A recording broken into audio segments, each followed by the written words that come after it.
Good morning. My name is Leanne Grabel. I'm in Portland, Oregon. It's Wednesday, March 5th, 2025, and I want to share with you my poem that is an illustrated poem that is in the latest issue of Ilanot Review. Please check out the drawings too. Big mistake number 4.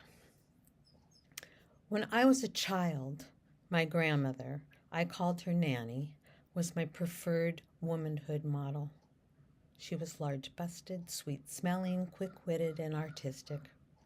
Her skin was soft and smooth like humming, and Nanny could cook. I remember her sweet compotes, the raisins and prunes plumped in the spiced and honeyed juices, ears of apricots backstroking in the emerald green glass goblets. In the photos, Nanny was always holding me tenderly. Even in the beginning, I was a preemie and I was skinny and slimy as a raw chicken wing. But Nanny held me as if I were a fresh-baked croissant.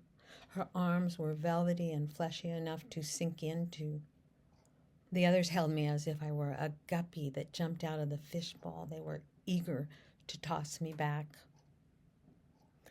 Later, Nanny used to sing to me. I remember this one song about a sandman and dancing snakes and a dark-haired woman with bells on the curls of the tips of the toes of her slippers. As she sang, Nanny danced her hands as if playing tiny instruments.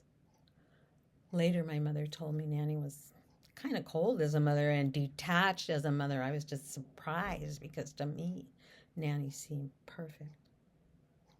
In Nanny's last years, when she lost her hearing and after Poppy died, she just sat on a green chair in the living room, her thin legs crossed at the ankle, and she smoked. She smoked slowly and used a beautiful gold lighter to light parliaments. Yes, parliaments. Remember those? Recessed filter. Then she started smoking Carltons. They were like smoking air.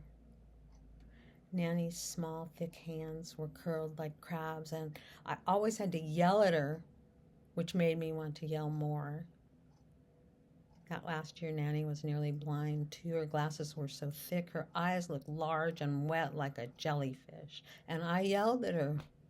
I yelled at everybody. I was always yelling. I was always unhappy. I was marinating in this brine of pubescent impatience and disappointment. I had no time for Nanny's deafness. I had no time for her blindness. I had no time for Nanny.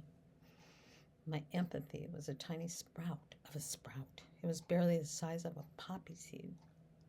It took years for that sprout to even surface and break ground, and then last year I finally got a leaf.